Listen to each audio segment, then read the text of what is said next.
नमस्कार. Unit taste जवळ आली आहे, पण प्रिपरेशन कसं करायचं समजत नाहीये. चलो, आज आपण युनिट टेस्टचं प्रिपरेशन कसं करायचं हे पटकन समजून घेऊ. 10th SSC board all medium साठी.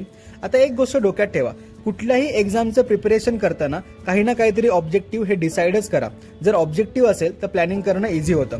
आपलं पहिलं ऑब्जेक्टिव्ह असेल की मार्कांवरती फोकस नाही ठेवायचा, कन्सेप्टवर फोकस ठेवायचा.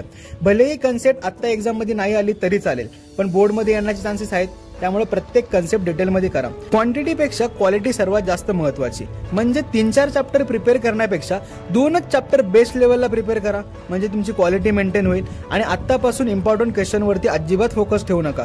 जर तुम्ही इम्पॉर्टंट क्वेश्चनवरती फोकस ठेवला तर पूर्ण चॅप्टर तुमचा मिस होईल. त्यामुळे चॅप्टर पूर्ण रीड करा. कमीत कमी 3 ते 4 वेळा किंवा 2 ते 3 वेळा रीड केला तरी इनफ आहे. आता एवढं सर्व जर तुम्ही केलं व्यवस्थित तर काय होईल, बोर्डसाठी असणारा पूर्ण चॅप्टर तुमचा कंप्लीट होईल.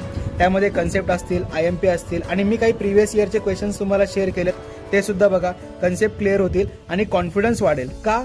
कारण तुमचा चॅप्टर हा कंप्लीट झालेला असेल. आणि प्रोसेस एकदम सिंपल आहे बघा. आता प्रोसेस कशी असेल? एकदम सिंपल. टास्क डिसाईड करा आणि टाइम टेबल बनवा. डेली 2 आवर्स स्टडी करायचा प्रयत्न करा.